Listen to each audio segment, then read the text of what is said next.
지금 다시 에러 함수를 보고 있습니다. y축은 에러 함수를 표시했고요. x축은 이제 y절편, 현재까지는 임의로 입력되는 y절편을 보고 계십니다.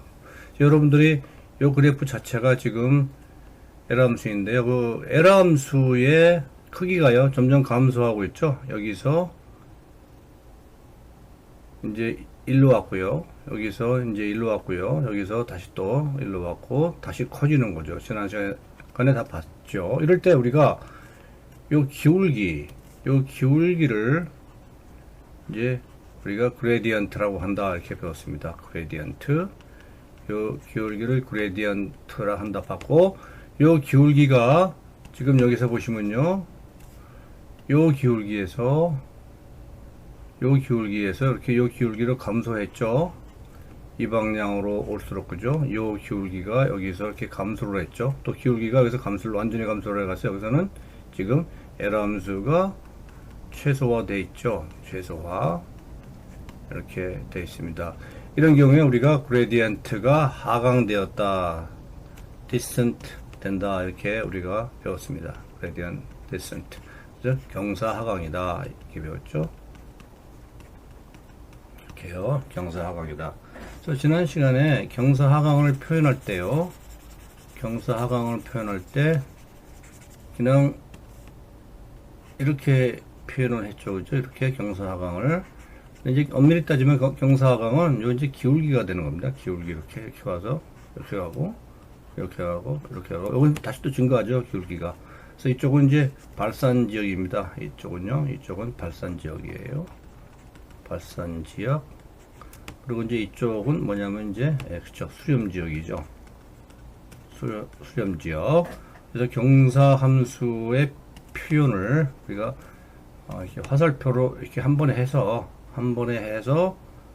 이쪽 방향으로 기울기가 감소한다 이런 표현을 한 겁니다. 그래서 에러 함수의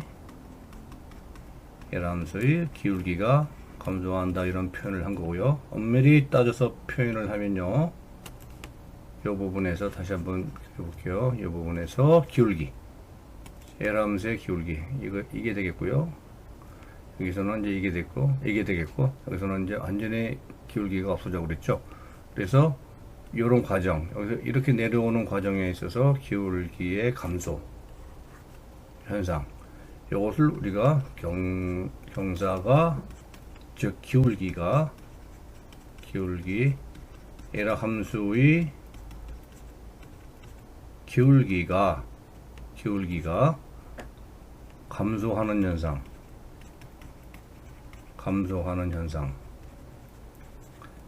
요거를 우리가 그렇죠, gradient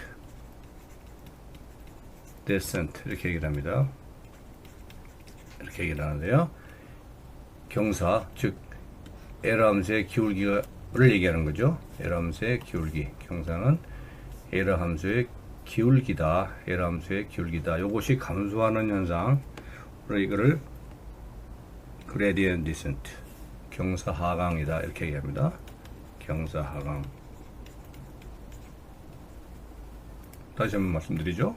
그리고 이제 표현을 할 때 이렇게 화살표로 이렇게 표현을 했지만서도 요 의미는요, 요 기울기가 감소하는 그런 현상을 얘기한다는 겁니다. 이렇게.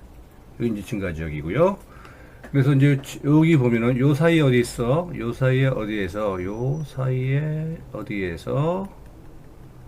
우리가 최소점이 존재한다. 즉 에러 함수가 최소화된다 이렇게 우리가 생각을 하시면 되겠습니다. 그래서 그 절편이 요 60에서 65 사이 어딘가에서 완전히 에러 함수가 완전히 최소화되지는 않았지만, 현재 테스트한 요 관측값 범위 내에서는 가장 작은 값에 도달한다. 즉 에러 함수가 가장 작은 값에 도달하는 그 순간에 바로 그레디언트가 0에 도달한다 이렇게 된다 하는 거죠. 그죠? 그레디언트 디센트가 거의 0에 완전히 하강을 해서 그레디언트가 0에 도달한다 이렇게 볼 수 있는 겁니다. 이것이 바로 그레디언트 디센트를 가지고 우리가 즉 경사 하강법을 이용해서 에러가 최소되는 점을 찾아내는 방법이 되겠습니다. 그래서는요 이제 y절편을요 우리가 y절편을 우리가 이제 랜덤으로 테스트 한다고 했어요. 바이어스를 랜덤으로 테스트를 할 때 이 점에서 이제 이 점으로 이제 바이어스를 계속 변화시켜가면서 집어넣죠. 관측점에 있는 편이죠. 그래서 55, 60, 65, 여기는 이제 70, 75 이렇게 계속 바이어스의 변화를 랜덤하게 줬는데요. 이럴 때는 이제 바이어스의 변화가 랜덤하게 주어졌는데 이제 큰 변화죠. 큰 차이 또는 큰 차이라고 할까요? 큰 차이, 큰 변화, 큰 차이의 그런 변수, 즉 그 랜덤 변화를 준 겁니다. 그죠? 랜덤 변화, 큰 차이의 랜덤 변화. 그러면 이렇게 되면은 무슨 문제가 있을 수 있냐면요. 이렇게 에러 함수가 0 되는 점을 지나칠 수가 있어요. 그죠? 이게 너무 커버리면 이만큼. 에러 함수가 0 되는 점을 지나칠 수가 있죠. 이렇게요. 지나칠 수가 있어요. 그건 단점이 있어요. 근데 장점은 뭐냐면 이렇게 단점은 에러 함수 최소점을 지나칠 수 있다. 이런 단점이 있고요. 장점은 뭐냐면은 이제 그 그레디언트 디센트를 빠르게 체크할 수 있다. 이런 장점이 또 있죠. 그죠? 장점이 하나 있고, 단점이 하나 있고. 자, 그래서 이제 우리가 그레디언트 디센트를 작게 한번 변화시켜 봅니다. 여기서는요. 얘는 여기고요. 여기서는 그레디언트 디센트를 작게 한번 변화시켜 보는 겁니다. 그레디언트 디센트를 작은 인터벌로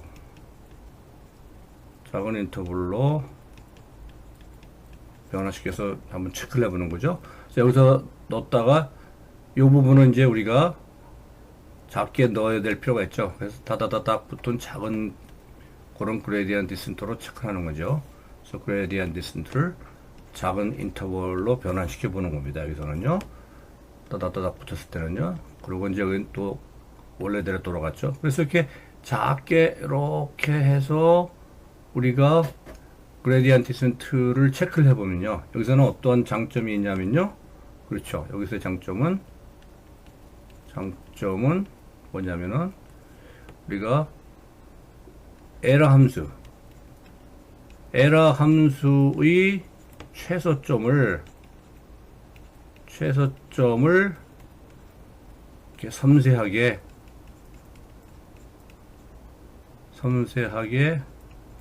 찾을 수 있죠. 찾을 수 있다. 그렇죠? 에러 함수의 최저점을 섬세하게 찾을 수 있다. 그런 장점이 있습니다. 여기서는요. 자, 그러면 이제 단점은 이제 뭐 시간이 좀 소요가 되는 거죠. 그레디언트 디센트에 다시 한번 써볼까요? 그레디언트 디센트에 시간이 소요될 수가 있다. 이런 단점이 있겠죠. 그래서 여기서는 장점은 에러 함수의 최소점을 섬세하게 찾을 수 있는 반면에 시간이 좀 소요될 수 있겠다. 그런 단점이 또 있겠습니다. 하지만은 이제 이 두 개를 적당히 섞으면 좋겠죠. 이 두 방법을 적당히 섞으면요. 어떤 장점만 우리가 추출되냐 하면은 멀 때는 이렇게 듬성 체크를 합니다. 멀다는 얘기는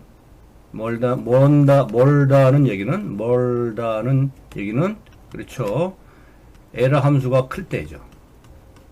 에러 함수가 클 때. 그죠? 에러 함수가 클 때는요. 듬성 체크를 하다가 에러 함수가 이제 좀 작아지면요. 에러 함수가 좀 작아져서 최소점에 도달할 것 같다 하는 그런 순간에는 이렇게 작게 작게 우리가 이렇게 인터벌을 줄 수가 있습니다. 그리고 다시 또 L 함수가 이제 멀어지게 되면은 아 이거는 이제 발산이구나 하는 걸 우리가 알 수가 있어요. 그죠? 이 부분을 그렇게 우리가 하는 거예요. 그래서 L 함수가 멀다, 즉 L 함수가 클 때는 듬성 체크를 할 수 있고요. 듬성 체크를 할 수 있고요. L 함수가 가까워지면은요. 어디에 가까워집니까? 그렇죠. 가까워지면 어디에 가까워지냐면요. L 함수가 최소 0은 아니더라도 최소점에 가까워질 때죠. 가까워질 때. 이럴 때는요. 그렇죠. 아주 자세하게 인터벌을 조정하는 거죠. 그래서 이 부분이 바로 우리가 요 두 개를 이렇게 더해서 하는 방법입니다. 이렇게요.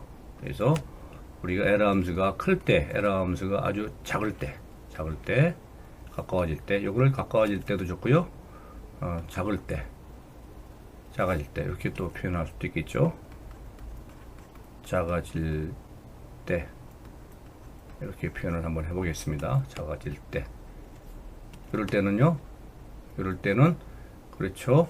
자세하게, 섬세하게 인터벌을 줄여주는 거죠.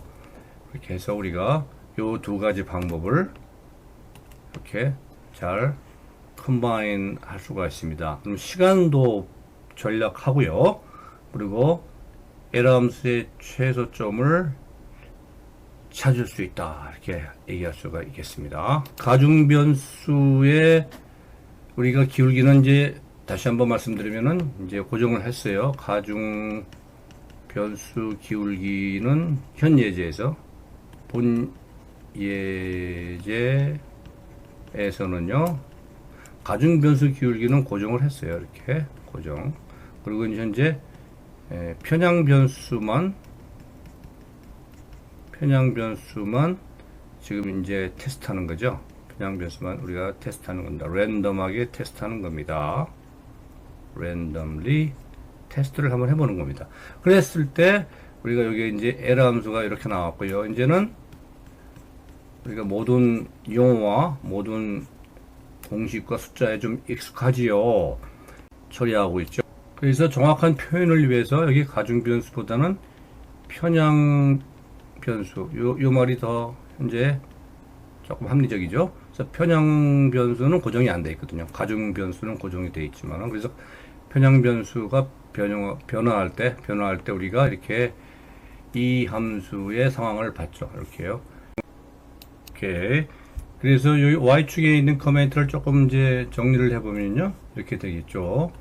여기서 이 시작점이죠. 우리가 여기 시작점의 어떤 편향 변수라고 본다면요.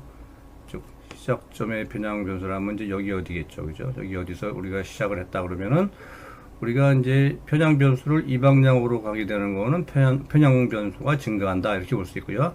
이 방향으로 가게 되면은 편향 변수가 감소한다. 이렇게 됐어요. 그래서 감소하는 경우에는요. 이제 올라간다는 얘기죠. 그래프를 타고, 그죠?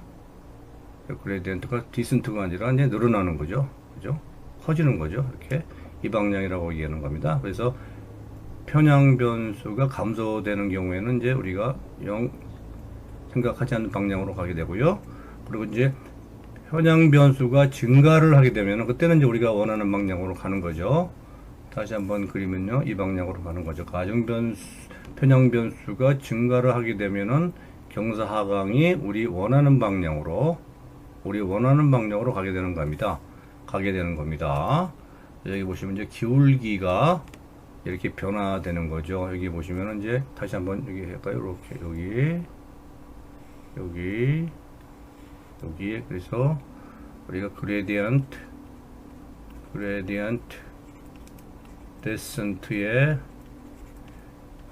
그 상황을 보고 계시죠? 경사가 하강하는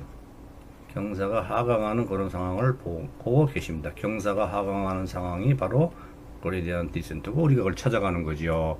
이렇게 한번 정리를 다시 한번 해보겠습니다. 그래서 이 그림은요, 이제 일반적인 경우의 그림입니다. 일반적으로 우리가 이제 웨이트, 가중 변수를 이제 변화시킬 때 아까는 이제 여기서는요, 편향 변수를 이제 변화시켰죠. 우리가 이 예제에서 해오는 방식대로 편향 변수를 우리가 변화시켜서 어떻게 그레디언트 디센트 현상을 관찰하느냐 하는 그런 내용을 봤고요. 여기서는 이제 우리가 가중 변수를 변화시킬 때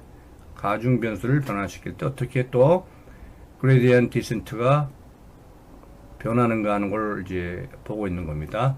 여기가 역시 시작시에 이제는 이번엔 가중 변수라고 할 수 있죠. 시작시. 여기가 시작시죠. 그 이쪽으로 가면 이제 가중 변수가 증가한다 이렇게 볼 수 있죠. 이쪽으로 가면 이제 가중 변수가 감소한다. 결국 그렇게 볼 수가 있는 거죠. 이 가중 변수라는 거는 이제 기울기 자체죠. 기울기 우리 y equal a wx 플러스 b로 표현될 때요. 그 기울기죠, 그죠? 여기 이제 뉴럴 링크라 그랬어요. 뉴럴 링크, 그죠? 뉴럴 링크. 어떤 뉴럴 링크냐면은 동그라미와 동그라미를 연결하는 거죠. 즉 뉴런과 뉴런을 연결하는 뉴럴 링크가 우리가 웨이트고, 그 웨이트는 결국 두 뉴럴 값 사이에 어떤 그 값을 연결하는 기울기다, 그죠? 두 뉴럴 간 값의 기울기를 표시한다 이렇게 알아두면 되겠죠. y equal wxb에 따라서요. 자, 설명을 계속 반복을 합니다. 여러분들이 완전하게 편하실 때까지요. 소요 유튜브의 특징이 되겠습니다. 이렇게요. 이렇게 되겠습니다. 그럴 때 이제 여러분의 그 방향은요, 아래로 잡으셔야죠. 아래로 잡으셔야지. 그레디언트 디센트의 방향을 아래로 잡으셔야지 우리가 언젠가 요 그레디언트 디센트가 0이 되는 점을 찾을 수가 있군요. 여기가 바로 이제 우리가 이 값이 최소화되는 점이죠.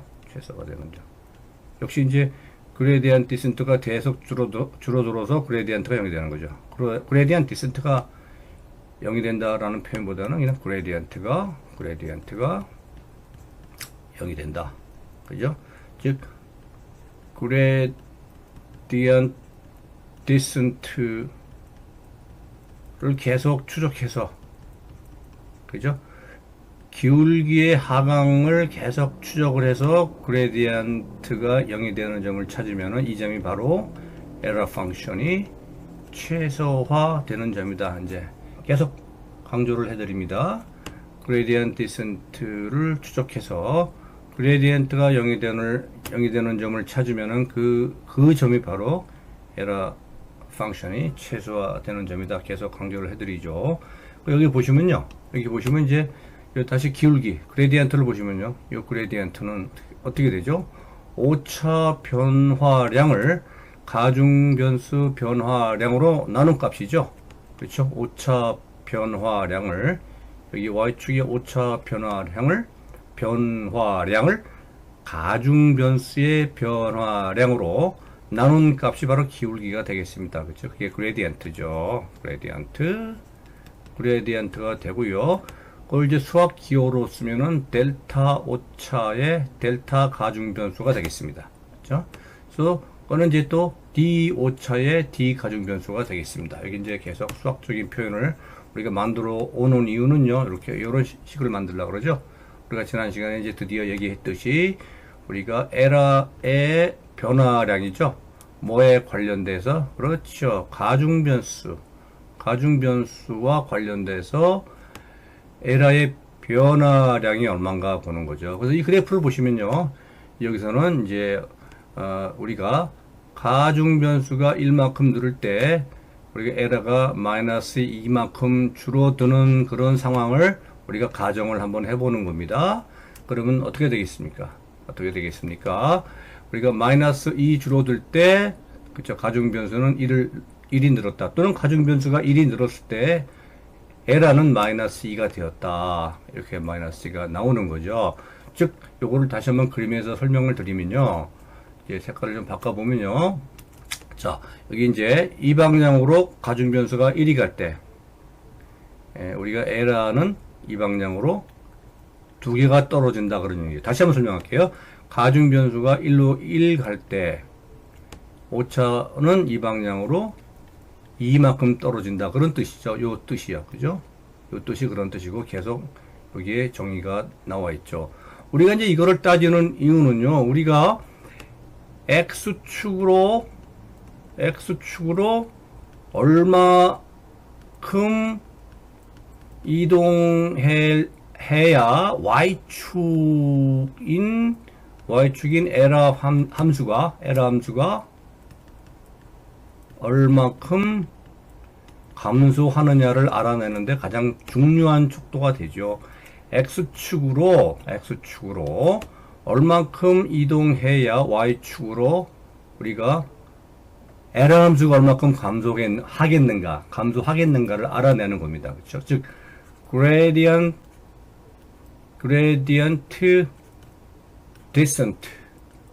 descent를 추적하는 거지요. gradient descent를 추적하는 겁니다. 이거를 추적하게 되는, 우리가 합리적으로 추적을 하게 되면은 이가 최소화 되는 점을 우리가 합리적으로 찾을 수 있다. 합리적으로 찾을 수 있다 하는 얘기는요. 찾을 수 있다 하는 얘기는, 그렇죠, 빠르고 정확하게 찾는다 이런 뜻이죠. 빠르고 정확하게 찾는다 그런 뜻입니다. 빠르고 정확하게 찾는다 그런 뜻입니다. 그래서 요 다이어그램이요, 우리가 그레디언트 디센트를 전부 정리한 거죠. 그레디언트 디센트를 어떻게 추적을 하고, 그 다음에 어떻게 그 에러 함수가 최소화되는 점을 합리적으로, 즉 빠르고 정확하게 찾을 수가 있는가 하는 것을 우리가 예를 들어 봤습니다. 지난번 예제에서는요, 여기에 가중변수 자리에 우리가 편향변수를 대입을 해보면 되겠죠. 지난번 우리 예제 쭉 풀어본 예제는요. 근데 일반적으로 또 가중변수를 변화시키는 경우, 이제 여기는 뭐냐면은 이 예제는 편향변수는 고정을 시키고 가중변수를 변화시킬 때 편향변수는 고정을 시키고 가중변수를 변화시킬 때, 그때의 결과를 여러분하고 지금 얘기해 본 겁니다. 자, 다시 한번 메모를 해보면요. 편향변수는 고정을 시키고 이번에는 가중변수를 변화시킨 거예요. 그죠? 그럴 때 이렇게 그래프가 X축의 종류가 바뀌는 겁니다. 그렇죠? 그런데 일반적으로는 이제 두 개가 다 변수죠. 일반적으로는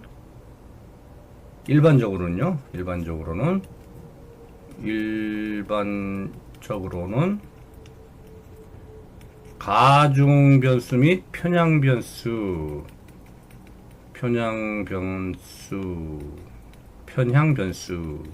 둘 다 변수가 됩니다. 그죠? 가중, 편향변수 둘 다 변수가 되기 때문에 계산이 좀 복잡하죠. 이것도 계속해서 예제에서 살펴보도록 하겠습니다.